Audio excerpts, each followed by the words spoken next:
autrement. Donc là, les jeunes, on va préparer la machine serve pub. Je me log.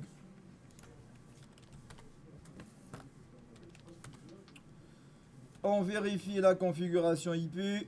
Elle est en NAT pour l'instant. Tant mieux. Pour pouvoir installer Apache et PHP. Donc, ou juste Apache. Hein, donc, apt install Apache 2, qui est notre serveur web concurrent de 2IS, celui de Microsoft. Internet, information, service. Je vais mettre ça comme ça. Donc là, je suis sur la machine serve pub. On lui met en place son serveur web Apache. Impossible de récupérer certaines archives. Je vais la mettre à jour.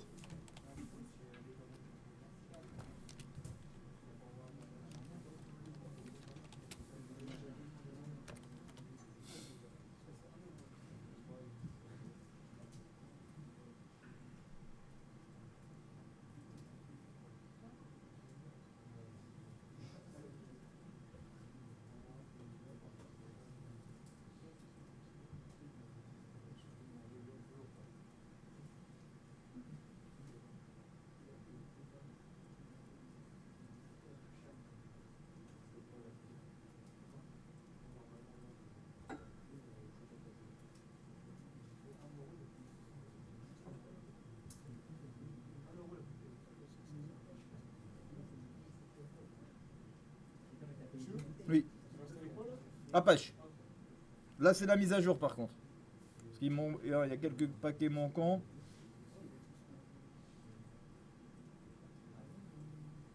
Apache 2.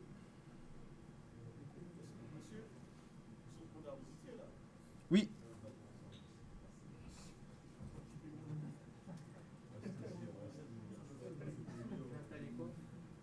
Apache 2 sur le serveur pub. Là, je fais ma mise à jour déjà. Upgrade, recherche de mise à jour. Et puis, installation d'Apache.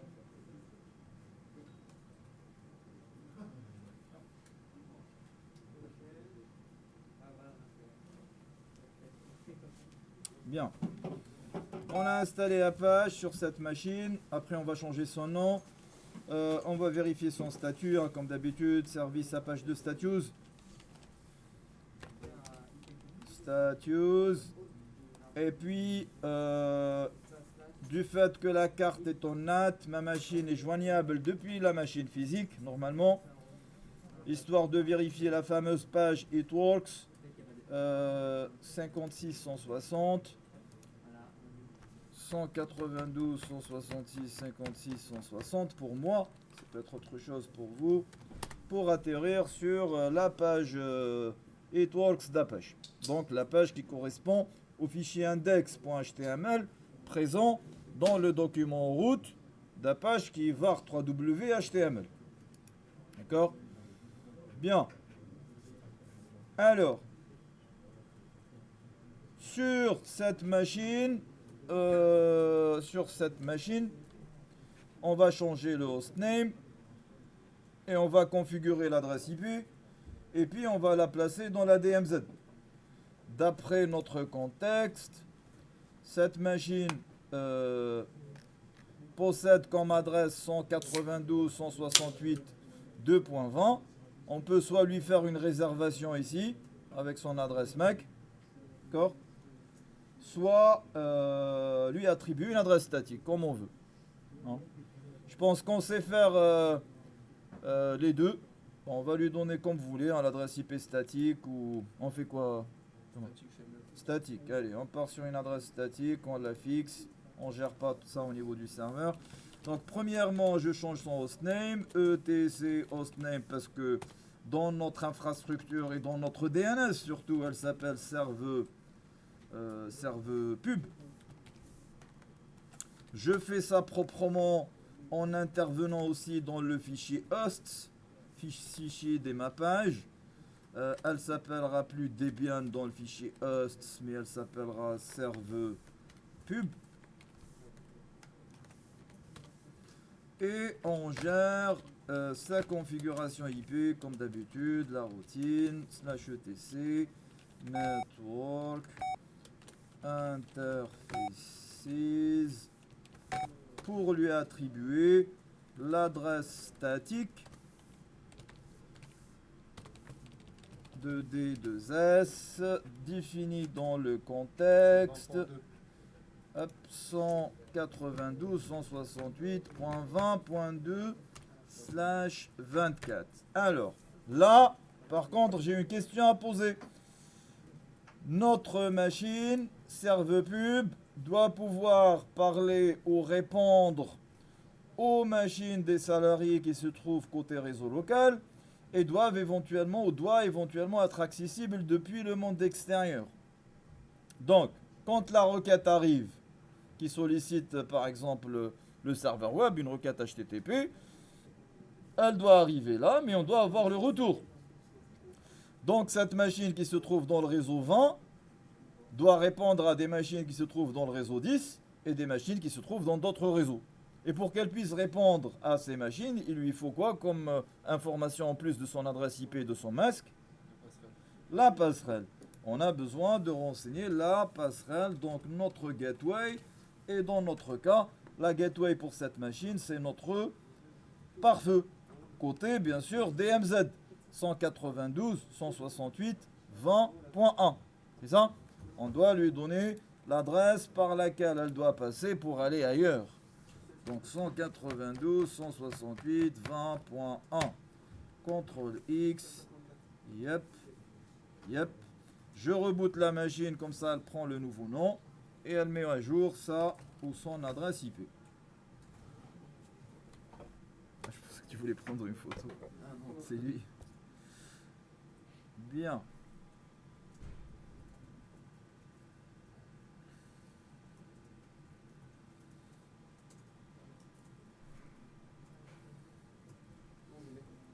Elle redémarre. Notre carte, pour l'instant, elle est en NAT. Bien sûr, on va la brancher maintenant dans la DMZ, dans les paramètres de notre machine, Settings LAN, DMZ. Mais bien sûr, après avoir installé Apache. Mais normalement, même après. Parce que on lui a donné la passerelle par défaut, elle peut aller sur Internet en passant par notre pare-feu. D'accord? Bien, on teste ça. Route. Est-ce que la passerelle est joignable? 192, 160. Voilà. Ping. 192, 168, 20, ma passerelle qui est la point 1 qui correspond à la patte de notre pare-feu. Côté DMZ. 20.1. Celle-ci. On arrive bien à joindre la passerelle. Est-ce qu'on peut la traverser pour aller sur l'autre réseau? 168.10.1 ou l'autre client, le client Windows qui a obtenu le point 10 ou peu importe. Mais c'est un Windows, donc on va pas le pinguer, un pare-feu qui bloque le ping, on va l'enlever, etc. Donc le routage est fonctionnel, c'est-à-dire ma machine qui est dans le réseau 20 arrive à joindre la machine qui se trouve, ou l'interface qui se trouve dans la machine 10. La 10 c'est la passerelle. La passerelle côté LAN. Moi j'ai pas la passerelle, elle veut pas pinguer. La passerelle côté LAN, on va régler les problèmes. J'avance un petit peu et on va régler les problèmes. Donc le client doit pouvoir d'un côté aller sur Internet, ça on l'a vérifié tout à l'heure, mais doit aussi pouvoir aller sur la DMZ. Doit pouvoir joindre le serveur web, on va dire, le serveur internet ou intranet, on imagine peut-être de l'entreprise qui se trouve ou qu'on a placé dans la DMZ, et ce qui est le cas pour l'instant. S'il veut bien démarrer mon navigateur. Excuse-moi, ça, mais le réseau n'est pas accessible. Le réseau n'est pas accessible. Où? Quand je ping la passerelle. Regarde tes branchements. Est-ce que tu es branché dans le segment LAN adéquat? Bah, j'ai rechangé là. Je me suis mis dans la DMZ. Et le firewall, sa carte, elle est bien dans le DMZ, dans la DMZ. Ouais. On va résoudre les problèmes après. Qu'est-ce qu'il a mis?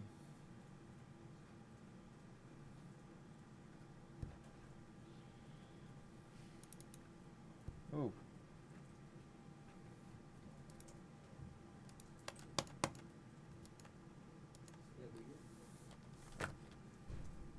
Ah.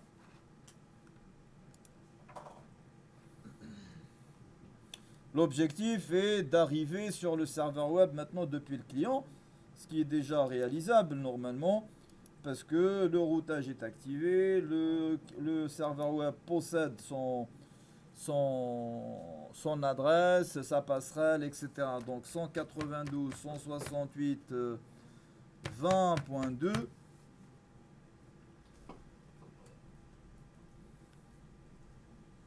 Ça, son adresse 20.2, on avait mis.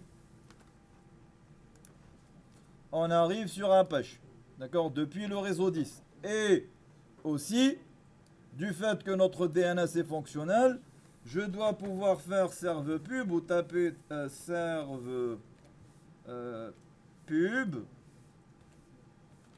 Point. Notre domaine, on l'a appelé sub3.lan. Du fait que la résolution de nom est fonctionnelle. Non, là il va chercher ailleurs. Oh.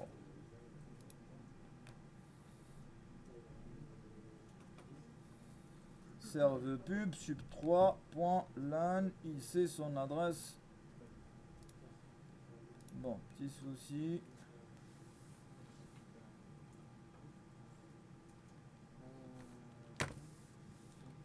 Serve pub sub3.lan. Oh, il va ailleurs.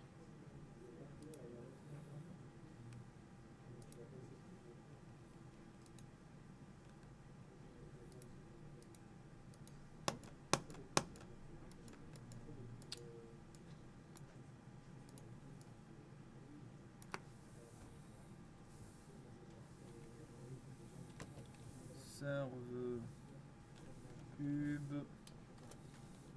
sub3.lan. Voilà, donc quand je tape serve pub sub3.lan, pareil, je dois atterrir sur la page d'accueil de mon Apache parce que mon DNS est fonctionnel ou notre DNS est fonctionnel, il résout les noms, etc. Bien.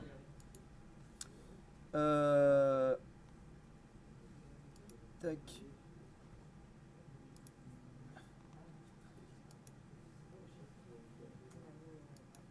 Donc, qu'est-ce qu'on a pour l'instant en termes de connectique fonctionnel?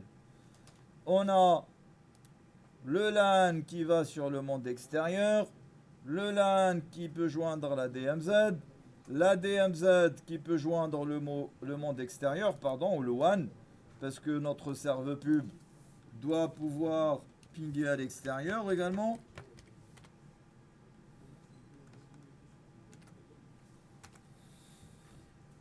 Et puis, on va essayer de faire au moins 5-6 questions et après je ferai la partie support. Hein. Bien. La première question, il y avait une partie lecture, hein, je ne sais pas si vous avez regardé un petit peu ça. C'était la notion de mascarade, pardon. Les paquets venant du réseau privé, la RFC 1918, vous savez, la RFC Request for Comment, celle qui définit les adresses privées, l'adresse privée 10 du réseau de classe A, 172, on le sait, .16, réseau de classe B, et puis 192, réseau de classe C, qui ne sont pas routables sur Internet, on dit qu'elles ne traversent pas les routeurs. Grâce à cette notion de mascarade ou de camouflage, toutes les machines du réseau privé pourront accéder de manière invisible à Internet. La passerelle apparaîtra comme étant le seul système utilisant la connexion Internet. C'est comme si on est chez nous, il n'y a que la box qui est connectée. D'accord? Vue de l'extérieur. J'ai mis un petit rappel sur les 3 tables utilisées par IP Tables, donc la table NAT avec la notion de pré-routing et post-routing qu'on a expliqué tout à l'heure. Un paquet rentrera toujours dans la machine via cette chaîne, sortira via cette chaîne quand il s'agit de post-routing. Paquet entrant input, paquet sortant output, utilisé bien sûr quand on mettra -t filter, c'est là qu'on mettra input, output ou forward. Et puis la table Mongol qui n'est pas vraiment beaucoup utilisée ces dernières années, mais elle permet de modifier le contenu des paquets. Et bien pour chacune des règles, on peut mettre accept, drop ou reject. Accept, tous les paquets sont acceptés. Drop, les paquets sont refusés sans notification de l'émetteur, on ne l'informe pas. Et reject, les paquets sont refusés mais avec notification à l'émetteur des paquets. Parce que quand on met un pare-feu, soit on part du principe qu'on ouvre tout et on fait des rejects ou des drops en bloc, soit on est dans une politique inverse, on ferme tout et on ouvre, c'est-à-dire on met des règles accept. Donc chaque entreprise applique sa politique en fonction de ses besoins et de sa politique de sécurité. J'ai remis en fonction du MAN, DP tables, donc les options fréquemment utilisées. Les protocoles, ici MP, donc vous le connaissez, protocole du ping, hein, sur lequel est basé le ping. Internet Control Message Protocol, TCP, UDP, User Datagram Protocol, les ports par défaut, les besoins, on a répondu, on a activé le routage, l'histoire du 1 qu'on retrouve ici dans le document, l'écho 1 dans le proxy SNAT IPv4 IP forward, et après déterminer la première question, les serveurs actifs sur la machine RTR Firewall. Et je propose un man de netstat. Donc pour déterminer les serveurs actifs sur une machine, soit qu'on utilise la commande PS accompagnée de AX parce que sinon on va avoir trop d'affichage. On a les processus P comme processus qui sont en cours d'exécution avec chacun son PID. D'accord ? PID c'est identifiant du processus ou le processus identifiant.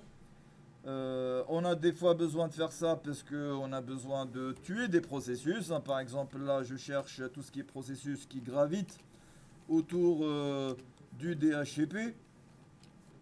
Je fais un filtre sur DHCP et je vois que j'ai 2 processus concernant ça. Si demain je veux tuer mon processus DHCP, on peut faire un petit kill. pkill-9, on le descend de la mémoire et puis on donne le numéro du processus, hein, par exemple le 338, etc. Ou, un peu plus puissante, la commande netstat. Netstat, moi je l'accompagne de les options suivantes, PAUNT, donc on peut retenir point, qui permet de voir les processus qui sont à l'écoute, sur quelle interface, sur quel port, etc. PS-AX affiche tous les services qui sont en cours d'exécution au niveau de cette machine, qui ne dépendent pas des services offerts au réseau uniquement. C'est-à-dire tous les daemons lancés sur mon système, c'est comme ce qu'on a l'habitude de voir ici dans les services de Windows. D'accord ? C'est des services locaux qui concerne le fonctionnement du système d'exploitation, de tous les logiciels qui sont lancés, les agents, toute la partie montée en mémoire qui est démarrée ou pas, mais qui a l'habitude de se lancer avec cette machine. Donc, netstat-point nous permet de voir les processus qui sont en écoute sur des interfaces. Donc pour répondre aux requêtes envoyées par des clients, soit en TCP, ça veut dire en IPv4, TCP6 pour IPv6, ou en User Datagram en version 4 ou version 6. TCP, TCP6, TCP6, UDP et UDP6. Hein, le DNS, on le voit ici pour Second 3, c'est des requêtes envoyées en UDP. D'accord ? Eh bien... là, on voit le named, toute la partie, les processus. Donc, on a le DHCP et on a le DNS, hein, les 2 services qu'on a configurés. Alors, quels sont les services, ou plutôt déterminer les services. Les services, on peut mettre comme élément de réponse, ou je vais le faire dans Teams. là-dedans, dans la publication. Nouvelle conversation. R1. Réponse à la première question. Alors, nutstat point. Si on s'intéresse uniquement au processus en IPv4, on peut mettre aussi nutstat. On va le tester. Tape. Inet. Là, je vais mettre, ça affiche, normalement, je le vérifie sur cette version, si c'est toujours la même chose. Ça affiche tout ce qui gravite autour de l'IPv4. Donc, nutstat-tab-inet.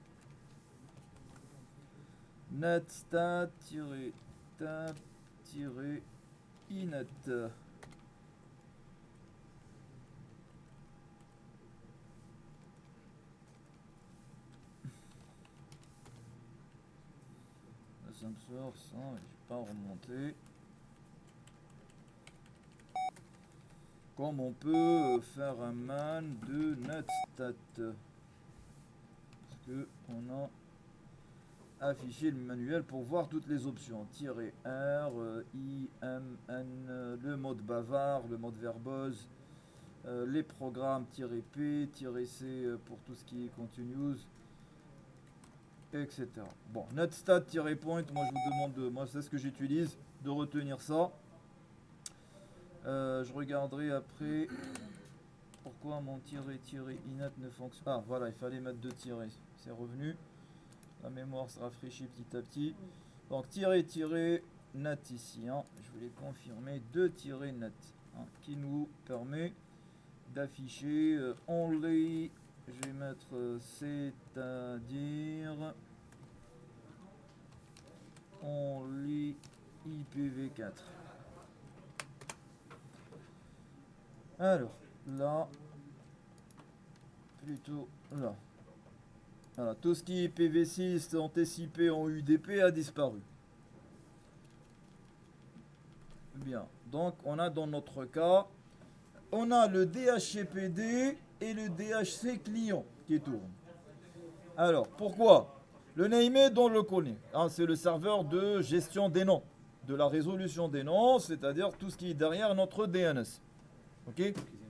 Oui. Ah, ça va? Ça va? Et toi? Vous allez bien? Ça va, ça va. Ah. Alors, ça a été? Ah, il faut ramener la tarte aux fraises. C'est la merde. Non, je rigole. Ah, ok. Ouais. Ok. Allez. Bah, très bien. Bon courage. Donnez de vos nouvelles, les gars. Bien sûr. D'accord. Attention, vous nous oubliez. Comment? Attention, Haftar. Tu viens Sinon, de la je même viens te ville que moi. chercher. Tu viens de la même ville que moi. Je viens te chercher à la défense. Hein? Ça marche? Ouais. Tu peux respirer maintenant. Ah, je te jure, je Ils peux étaient en respirer, soutenance de mémoire. Ouais. là. Ah, je te jure, je peux Ça y est, ils respirer. ont fini là. Ça y est. Reste l'anglais. Range. Bac plus 5. Hein? Reste l'anglais. C'est chaud. La soutenance, la deuxième. Ah, il y en a qui ont commencé par la soutenance en Ouais, anglais. il y en a après. qui sont. Ouais. Ceux de la fin de l'alphabet, ils ont commencé par l'anglais. Ah oui, d'accord, ils ont inversé. Ouais. Ah, ça va bien se passer. Oh, l'anglais, c'est une blague, l'anglais. Ouais. De toute façon, au pire, c'est quoi F2, je m'en fous. Ouais. C'est cool. Très bien. Alors. Donc, c'était soit l'une, soit l'autre. Hein. Ça, on l'a compris. Oui, pardon. On était sur pourquoi on a le DHCPD et le DH client. Est-ce que quelqu'un peut m'expliquer ça? Là-dedans. Donc, tout ce qui est named ou le daemon de gestion des noms, c'est le DNS et on le voit ici de toute façon. Ça gravite sur le port 53, port d'écoute du DNS. Quand une requête DNS arrive, le daemon il est à l'écoute sur le port 43. Prends soin de toi, Haftari. Prends soin de toi. C'est ça, vendredi? Oui. Et puis, en UDP, il est sur le port 953. Mais là aussi, on a un DHCPD qui est notre daemon DHCPD qu'on a mis en place sur ce routeur. Mais on a aussi le DH client. Alors, le PID, c'est pour dire l'identifiant du processus. D'accord? Demain, on veut tuer des processus, on les tue avec sur ces PID. D'accord? Je fais un pkill, le numéro du processus en cours d'exécution. Et donc, DHCPD et DH client. Pourquoi on en a deux? Et ils sont différents, hein, parce que c'est pas les mêmes en plus. Parce que notre machine offre le service DHCP, c'est ça? Parce qu'on a configuré le DHCP à travers ce daemon DHCPD, mais elle est aussi client DHCP sur l'interface ENS38. Parce que l'interface, la dernière interface qu'on a, elle est configurée en DHCP. D'accord? Et donc, c'est ce daemon derrière cette interface qui demande de prolonger son bail à chaque fois, parce qu'elle a reçu un bail celle-ci. Elle a reçu un bail DHCP qui demande de prolonger son bail qui est là, qui est en cours d'exécution, qui est en mémoire. D'accord? Donc, on a le service qui offre et on a le service qui est en train de solliciter. Hein, derrière la ENS33. Ok. Question 2. Quelles sont les commandes? C'était quoi? Quelles sont... je crois que ça, on a fait le tour. Hein. Quelles sont les commandes utilisées pour paramétrer les différentes interfaces réseau et quelles sont les tables de routage sur les 3 machines? Bah, les commandes, je vais les remettre rapidement. Bon, c'est des questions qui tombent peut-être dans les commandes, c'était bon, l'édition de /etc/net work /interfaces, if down, if up, if config et IPA pour Windows, hein, ou plutôt ipconfig /release, ipconfig /new, route-n pour afficher la table, route-n pour Linux et route print pour Windows. Un peu plus print. Print ou print? Je mélange. Route print pour Windows. Celle qui affiche la table de routage sous Windows, la table de routage classique hein, qu'on connaît. Adresse réseau, masse de sous-réseau, adresse de passerelle et l'interface. La métrique, c'est le nombre de sauts. Le nombre de routeurs par lesquels on passe pour arriver à tel ou tel réseau. D'accord? Bien. Alors, route, print, route, etc.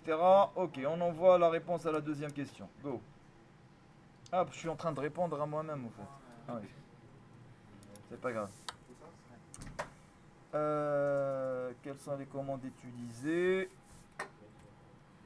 Alors, question suivante. Quel est le port TCP décode standard d'un serveur web?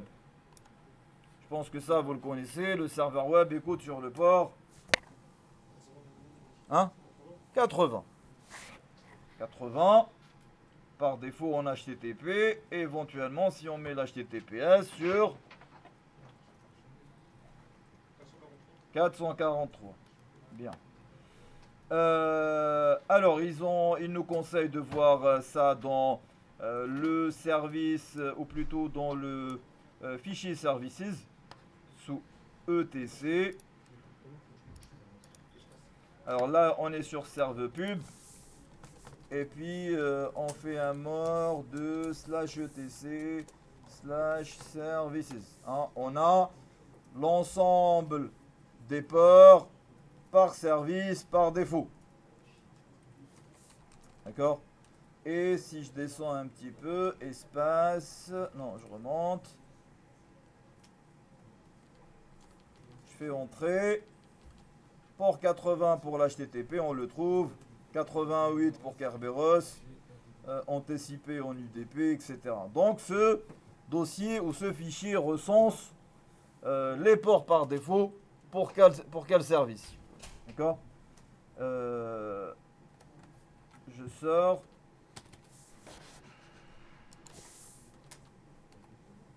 Q pour sortir. Donc, la question était, quel est le port TCP d'écoute standard d'un serveur web? On le sait, c'est le 80 et le 443 en HTTP, des éléments fondamentaux hein, à notre métier. Donc ça, il faut le connaître par cœur, hein, les ports par défaut, FTP, HTTP, SNTP, SNMP, tous les protocoles fréquemment utilisés dans notre partie système et réseau. Alors R3, HTTP 80, je vais mettre tout simplement pour rappel, hein, HTTPS 443. Le Secure HTTP. Bien. Question suivante. Ah, ça on peut le voir, hein, j'avais une petite idée qui me flaire l'esprit. Ça on peut le voir pour revenir sur PS-AX comme tout à l'heure. PS-AX. La question 4, là, pourquoi observez-vous plusieurs fois le serveur HTTP man de PS? Je pouvais regarder le man de PS, mais si on fait PS-AX pour la question 4 et un grep, un filtre sur le port 80, pour sortir uniquement les process, non, il faut aller sur, je suis où là? Sur serve pub. Un grep.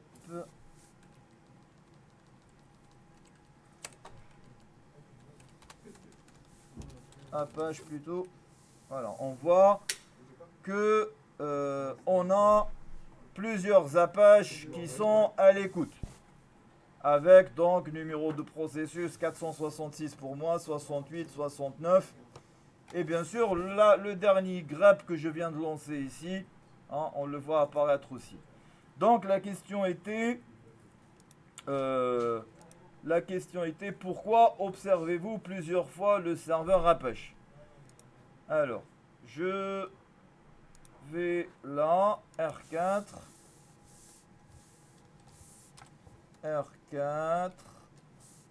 Qu'est-ce qu'on a fait? PS, AX, pipe, grep, filtré sur Apache. Bien. Alors, pourquoi on voit plusieurs? Parce que il y a plusieurs processus pour pouvoir traiter des demandes de plusieurs clients. Et il s'agit en réalité de forks. C'est des forks d'Apache. Donc je vais mettre plusieurs processus pour traiter simultanément ou efficacement plusieurs demandes. Efficacement plusieurs demandes simultanément.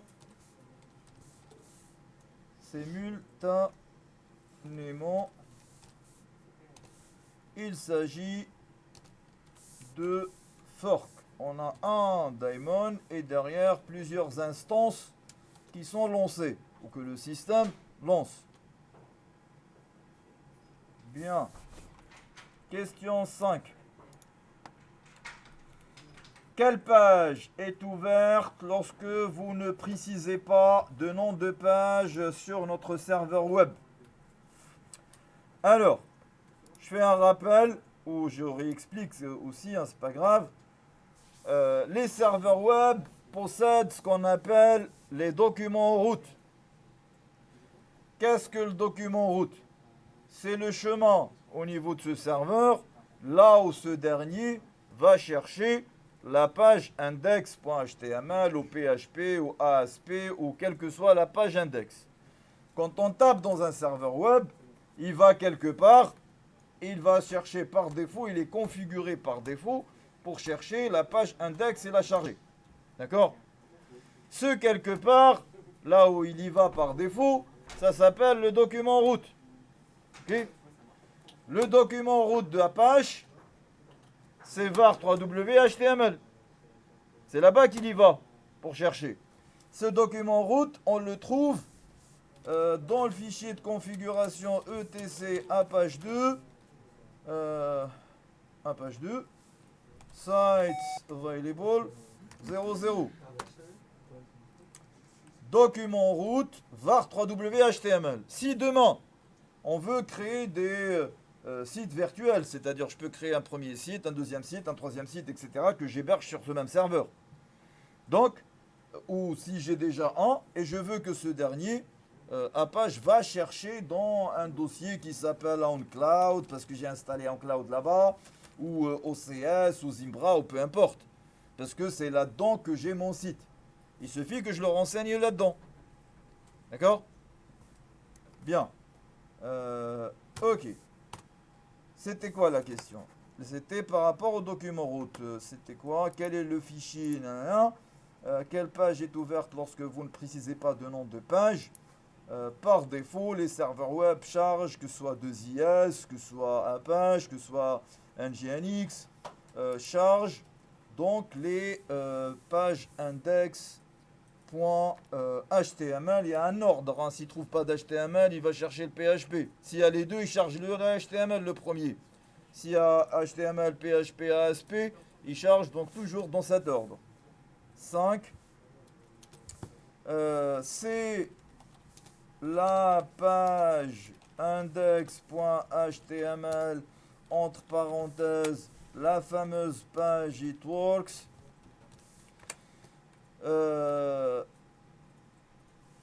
La page, c'est la page qui correspond normalement, c'est la page qui correspond au fichier index.html itworks présent dans le document route. Dans le document route d'Apache qui est renseigné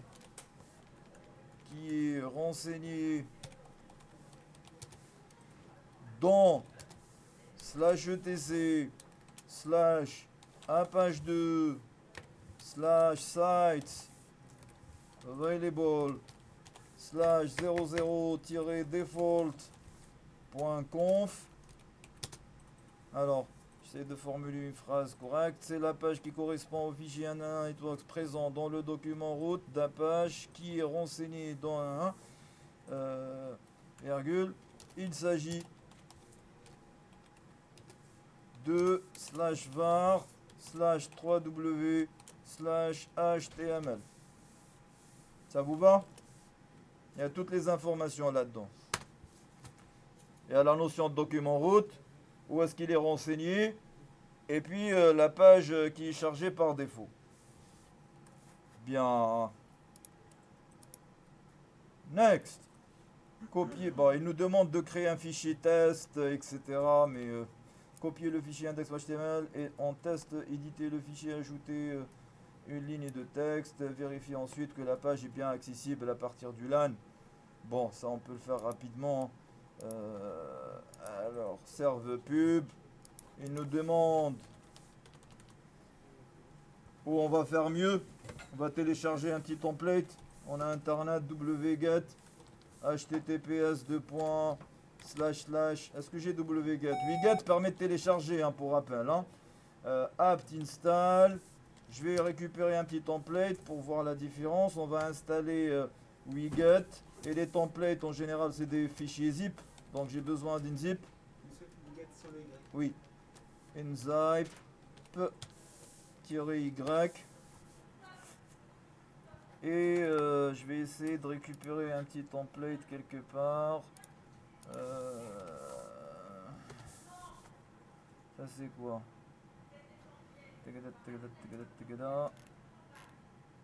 La gueule là. Ah.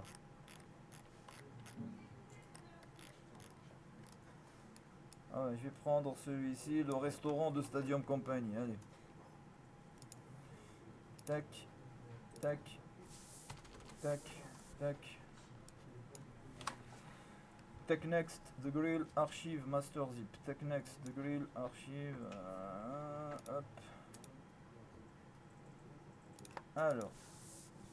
Donc, je reprends. Wget, HTTPS, https://github.com/ c'était quoi? TechNext the grill. TechNext the grill. Ah, plus de mémoire.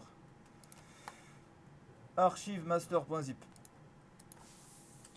Archive master.zip.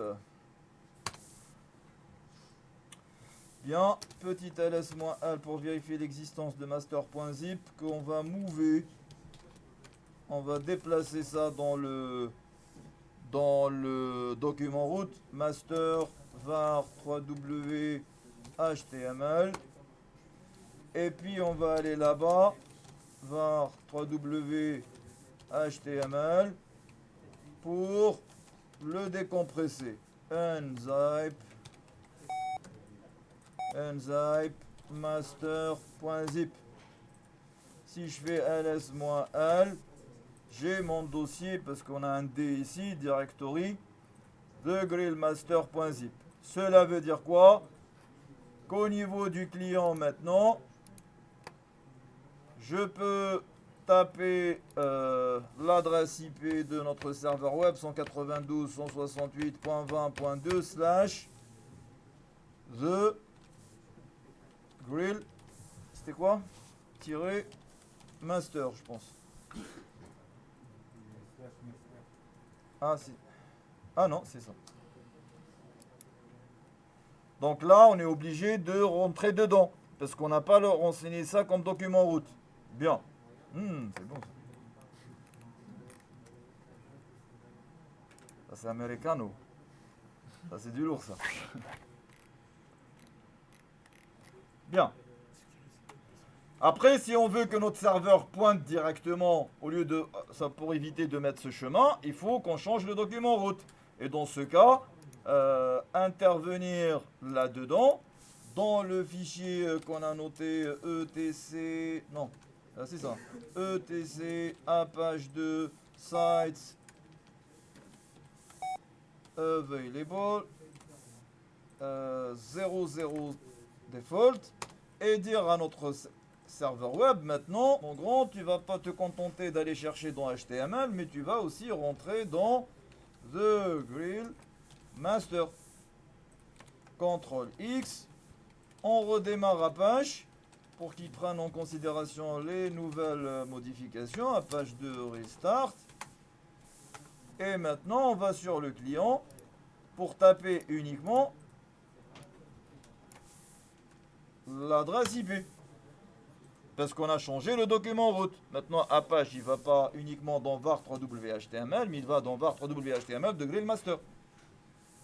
Bien. Ça, c'était pour éclaircir et répondre un petit peu à la question 5. Hein? C'était quoi? La question 5, je l'ai collé déjà. La question 5, ouais. Bien, on rentre dans le vif du sujet. Question 6. On passe à la partie sécurisée. Il nous parle un petit peu des règles, input, output, forwarder, accept, drop. Ça reprend les protocoles par défaut TCP, UDP, ICMP. Internet Control Message Protocol. On a un résumé, des exemples.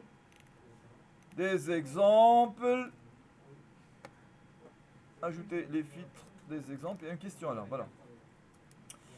Réaliser une configuration par défaut du firewall qui rejette tout flux dans les règles.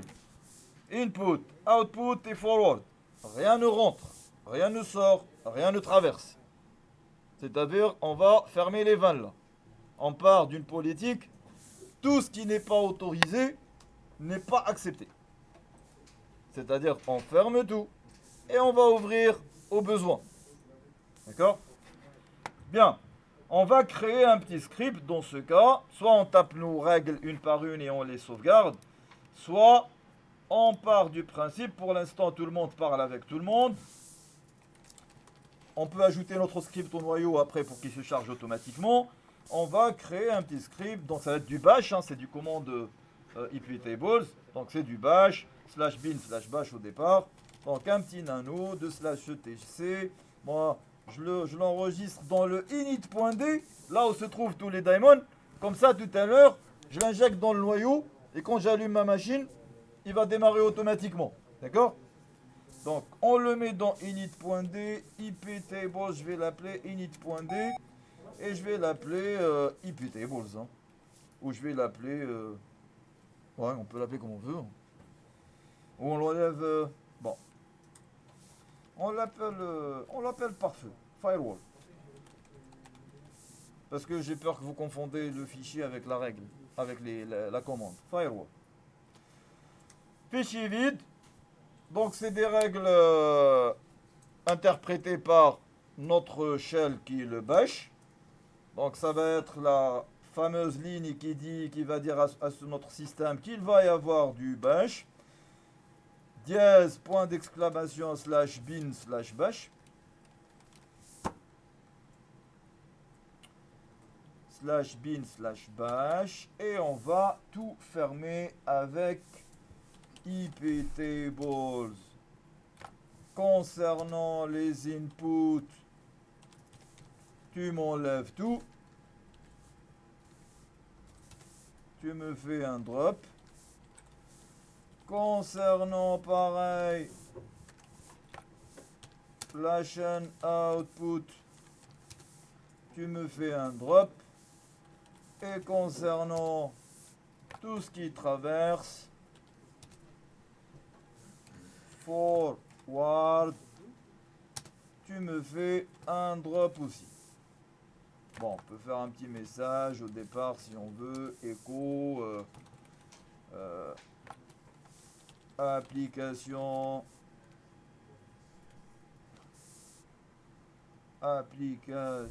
pourquoi il ne le met pas en jaune? Quand j'enregistre, tac, voilà. Enregistrez le fichier, réouvrez-le, comme ça vous avez la reconnaissance lexicale et syntaxique. Application des règles du firewall.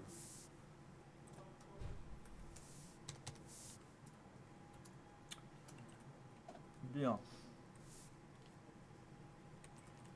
On l'enregistre.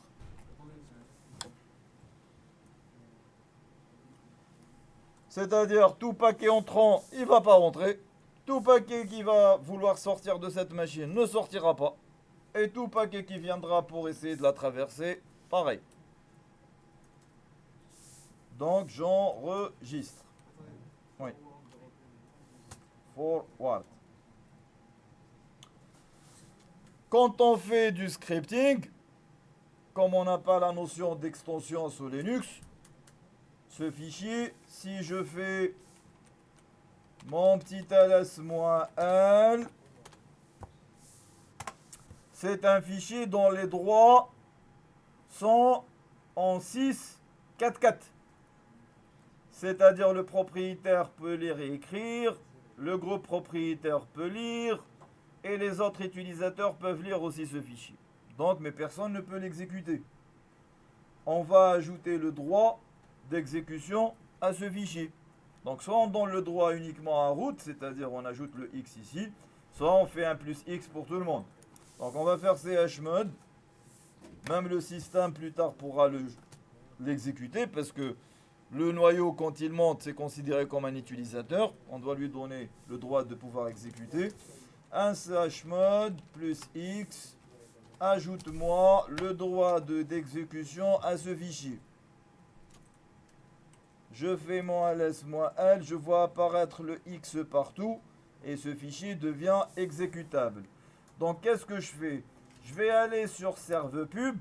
Pour faire ça en direct, on va dire, je lance un ping qui ne s'arrête pas par défaut, on est sous Linux, vers le monde extérieur. Je le laisse partir et puis je repars sur le client pour tester la bonne exécution de notre script qui bloque tout. Donc ipt, on l'a mis où? Init.d, je rentre dedans et on lance notre script firewall qui m'affiche application des règles du firewall, mais en même temps, normalement, on voit que le ping s'arrête ici. Parce que, à partir du moment où on lance les règles, on a tout fermé, le ping s'arrête, le client n'a plus Internet, personne ne parle avec personne, parce que l'élément central, hein, le backbone, on va dire, de notre réseau, bloque tout trafic.